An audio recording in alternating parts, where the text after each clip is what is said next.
নমস্কার, আমি চন্দ্রা। আমার এই চ্যানেলটির নাম গল্প পাঠে মো। আজকে পাঠ করছি শ্রী আশুতোষ মুখোপাধ্যায়ের কাল তুমি আলেয়া। গল্প পাঠ যদি আপনাদের ভালো লেগে থাকে তাহলে চ্যানেলটিকে অবশ্যই লাইক, শেয়ার ও সাবস্ক্রাইব করে পাশে থাকবেন এবং আপনাদের মূল্যবান মতামত কমেন্টের মাধ্যমে জানাবেন। শুরু করছি। অমিতাভ ঘোষ আধা আধি ঘুরে দাঁড়িয়ে উৎসুক নেত্রে একে একে দুজনের দুটি প্রস্থান পর্ব নিরীক্ষণ করল। তারপর ধীরাপদের উপরে চড়াও হলো আবার। কি ব্যাপার বলুন তো, এদের সঙ্গে দেখা করতে এসেছিলেন? ধীরাপদ এতক্ষণে হালকা বোধ করছে একটু, মাথা নাড়ল। অর্থাৎ সেই রকমই বাসনা ছিল বটে। কেন? প্রশ্নটা নীরস শোনালো। জবাব শোনার আগেই দরজার দিকে পাও বাড়িয়েছে। আর বলেন কেন, চারুধির পাল্লায় পড়ে দুদিন ধরেই ঘুরছি তো।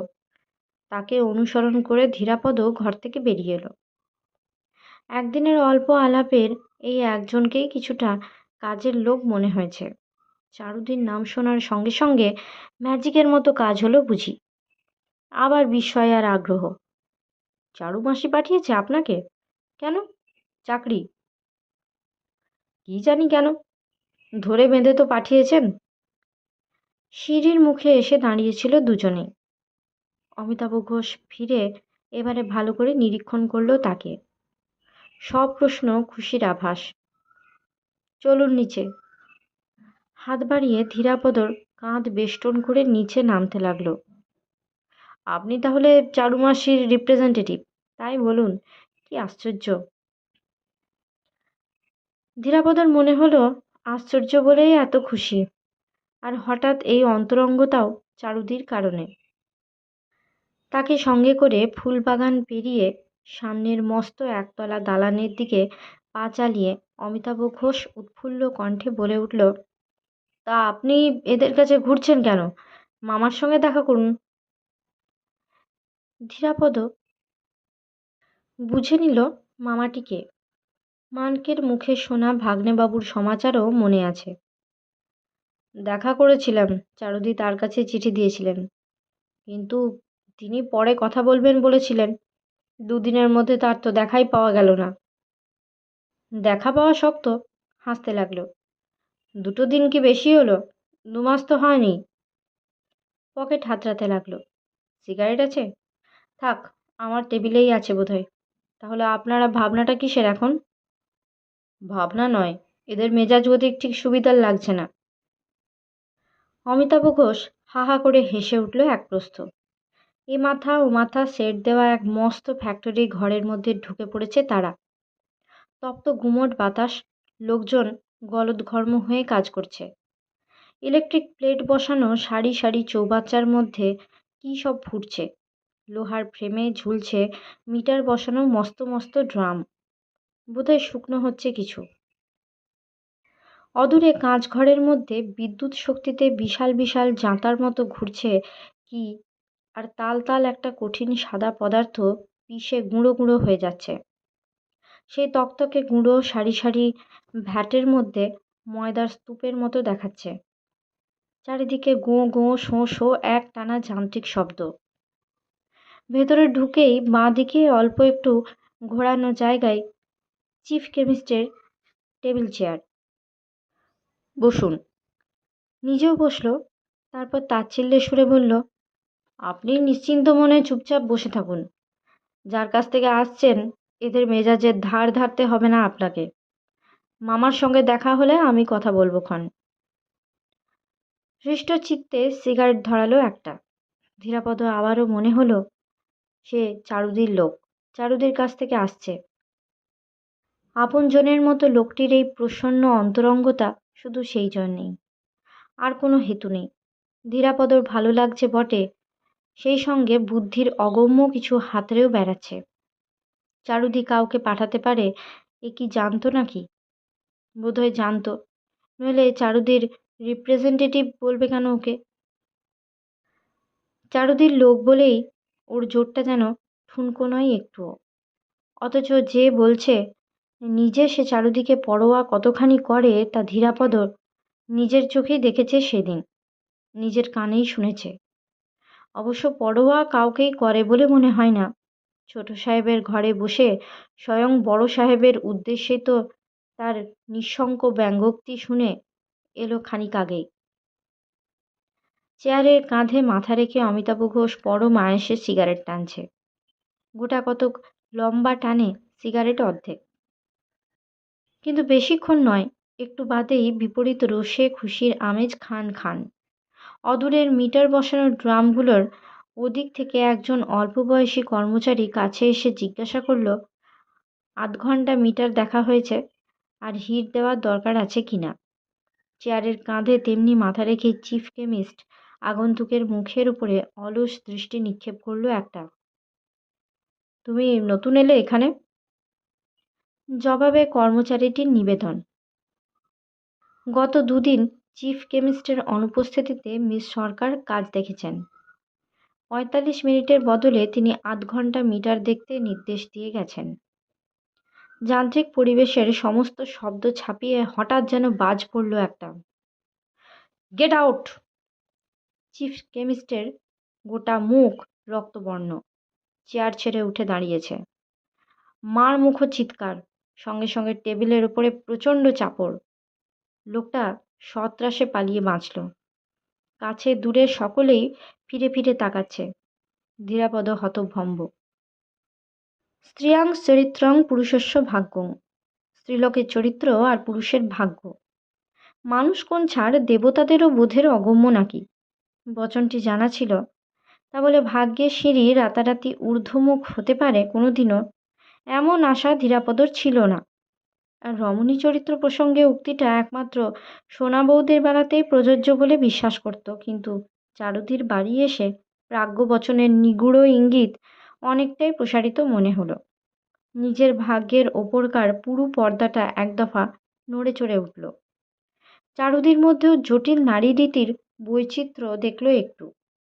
শুধু চারুদি নয়, ধীরাপদর মনে হলো এই পাহাড়ি মেয়ে পার্বতীরও ভেতরে ভেতরে অনাবৃত রহস্যের বুননি চলেছে একটা। বাইরের ঘরে উঁকিঝুঁকি দিয়ে ধীরাপদ কাউকে দেখতে পায়নি।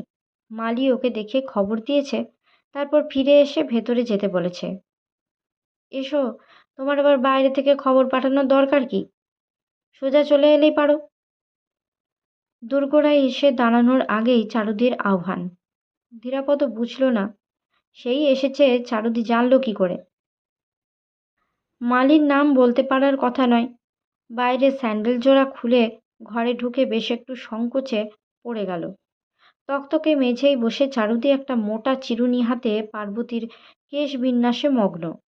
তার কোলের উপরে কালো ফিতে, ধপধপে ফর্সা এক হাতে পার্বতীর চুলের গোছা টেনে ধরা, অন্য হাতে বেশ জোরেই চিরুনি চালিয়ে চুলের জট ছাড়াচ্ছেন। ধীরাপদর মনে হলো পার্বত্য রমণীটি শক্ত হাতে বন্দিনী। বসো। যেন আসবে জানাই ছিল। চারুদি পার্বতীর চুলের গোছা আরও একটু টেনে ধরলেন। তোর আবার লজ্জার কি হলো? বস ঠিক হয়ে। মাথা নয়তো আস্ত একখানা জঙ্গল। ধীরাপদ আগের দিনের মতোই অদূরে একটা মোড়ায় বসেছে। জঙ্গল কেশিনীর মুখে লজ্জার আভাস কিন্তু কিছু চোখে পড়ল না। সামনের দিকে একটু ঝুঁকে আছে হয়তো, অথবা ঝুঁকতে চাইছে।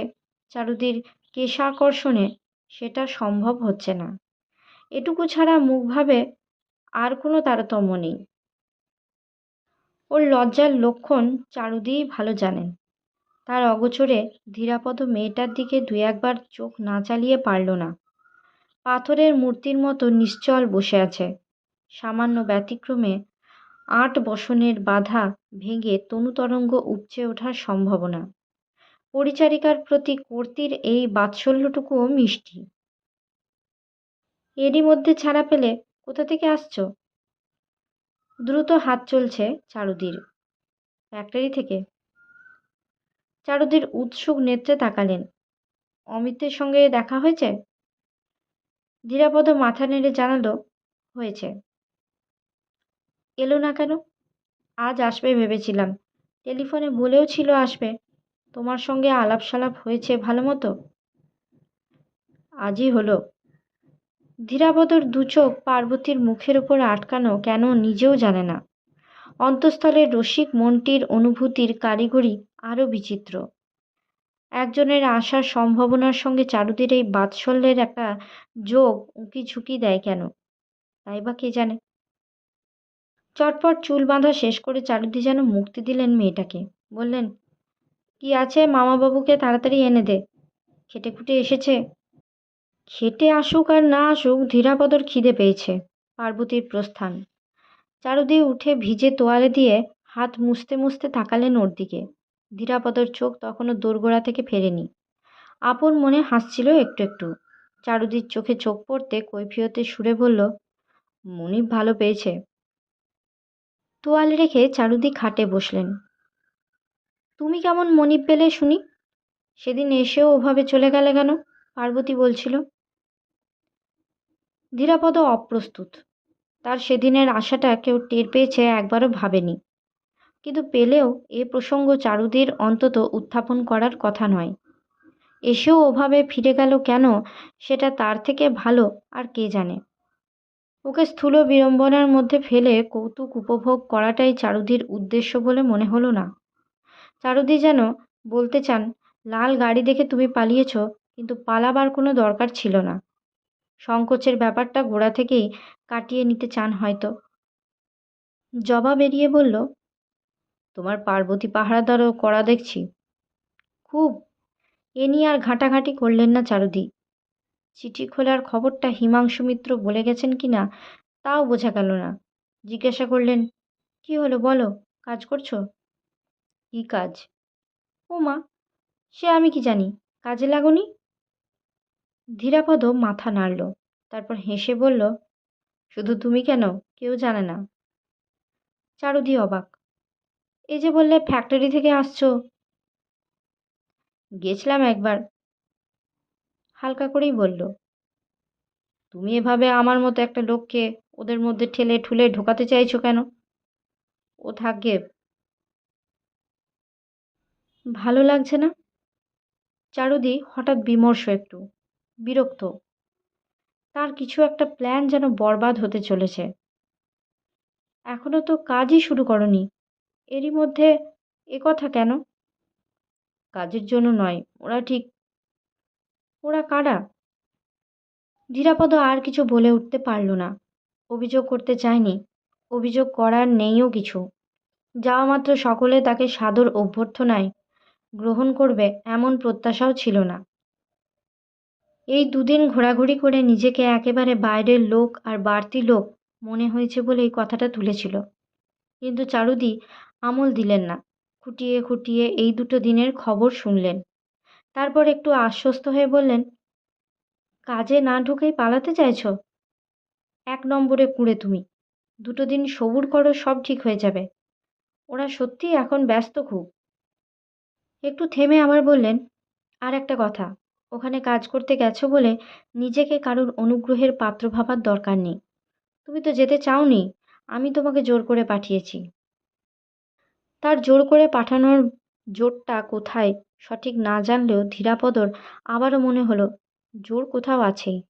সেটা শুধু কোনো এক পুরুষের ওপরে কোনো এক রমণীর জোর নয়, ব্যক্তিগত প্রভাব নয় কারো ওপর। এই গোটা ব্যবসায় প্রতিষ্ঠানটির ওপরই কিছু যেন একটা স্বার্থগত প্রভাব আছে। তার চাকরির ব্যাপার নিয়ে তা না হলে এমন অরমণীসুলভ মাথা ঘামাতেন না তিনি, অত আগ্রহ প্রকাশ করতেন না। চারুদের লোক বলেই তার জোরটা যে ঠুনকো নয় সেরকম একটা স্পষ্ট আভাস বিকেলে অমিতাভও দিয়েছিল। বলেছিল, যার কাছ থেকে এসেছে কারো মেজাজের ধার ধারতে হবে না। ধীরাপদর আরও কাছে এসে আরও ভালো করে আরও নিরীক্ষণ করে দেখতে ইচ্ছা করছিল চারুদিকে। দেখছিল কিনা কে জানে। হেসে বলল, অর্থাৎ পার্বতীর মতো আমারও আসল মনিবটি এখানে তুমি? চারুদিও হাসলেন, প্রায় স্বীকারই করে নিলেন যেন। হাসির সঙ্গে সঙ্গে বৈষয়িক গাম্ভীর্যটুকুও গেল। বললেন, আগে তো এই মনিবের টানে টানেই পাশ ছেড়ে নড়তে না, এখন বয়স হয়ে গেছে, আর তেমন পছন্দ হবে না বোধহয়। 18 বছর বাদে দেখা হওয়া সত্ত্বেও সেদিন চারুদির বয়সটা ধীরাপদর চোখে পড়েনি, আজও পড়ল না। কারো কি পড়েছে? সেদিন হিসেব করে বলেছিলেন 44। যাই বলুন, ধীরাপদর এখনো মনে হয় চারুদির সব বয়স ওই লালচে চুল আর লাল রঙের মধ্যে হারিয়ে গেছে। ফিরে ঠাট্টা করতে যাচ্ছিল, পছন্দ এখনো কম নয়, কিন্তু মনিবের কাছে সেটা অপ্রকাশ্য, বলা হলো না। খাবার হাতে পার্বতী ঘরে ঢুকেছে। ধীরাপদ আর চোখে খাবারের থালাটা দেখল। এত খাবার কেউ আসবে বলে তৈরি করা হয়েছিল বোধহয়। কে করেছে, পার্বতী না চারুদি? কি দেওয়া হয়েছে চারুদি লক্ষ্য করলেন না, অন্য কিছু ভাবছিলেন তিনি। পার্বতী চলে যেতে সকৌতুকে তাকালেন তার দিকে। তারপর ওখানে মেম ডাক্তারের সঙ্গে আলাপ পরিচয় হলো। মেম ডাক্তার কার মুখে শুনেছিল? মনে পড়ল হিমাংশু মিত্রের বাড়ির মানকেকে বলতে শুনেছিল মানকের সঙ্গে চারুদির যোগাযোগ আছে তাহলে। হঠাৎ এ প্রসঙ্গ আশা করেনি ধীরাপদ। আরও কিছু শোনার আশায় নিরুত্তর। হাঁ করে চেয়ে আছো কি? লাবণ্য সরকারকে দেখোইনি এ পর্যন্ত? তুমি সত্যি সত্যি ওখানে চাকরি করবে কি করে তাহলে? ও, ধীরাপদ হাসল এবার। আমি নগণ্য ব্যক্তি তার কাছে। চারুদি উৎফুল্ল মুখে সায় দিলেন। তা সত্যি। দেখো চেষ্টা চরিত্র করে একটু আধটু গণ্য হতে পারো কিনা। সেই তো বলতে গেলে করতে ওখানকার। আমারও। ধীরাপদ ঘাবড়েই গেছে যেন। চারুদির খুশির মাত্রা বাড়ল আরো। তুমি না চাইলে তোমারও নাও হতে পারে। কেন, পছন্দ নয়? তেমনি নিরীহ মুখে ধীরাপদ পাল্টা প্রশ্ন করল। অপছন্দ হলেও চাকরিটা থাকবে বলছো? চারুদি চোখ পাকালেন। বেড়ালের মতো মুখ করে থাকো, কথায় তো কম নাও দেখি। পর মুহূর্তে উচ্ছ্বসিত হাসি। তাও থাকবে, চেষ্টা করে দেখতে পারো। প্রথম দিন এ বাড়ি এসে পার্বতীর বডিগার্ড প্রসঙ্গে চারুদিকে এমনি হাসতে দেখে ধীরাপদর মনে হয়েছিল অত হাসলে চারুদিকে ভালো দেখায় না। আজও তেমনি মনে হলো। চারুদির মতো হাসি খুব সহজ মনে হয় না। এত হাসি অন্তঃস্থলের কিছু গোপন প্রতিক্রিয়ার দোসর যেন। আজকের মতো গল্প পাঠ এই পর্যন্তই। নিয়ে আসবো পরবর্তী অংশ পরবর্তী ভিডিওতে। সকলে ভালো থাকবেন, সুস্থ থাকবেন এবং পাশে থাকবেন। নমস্কার।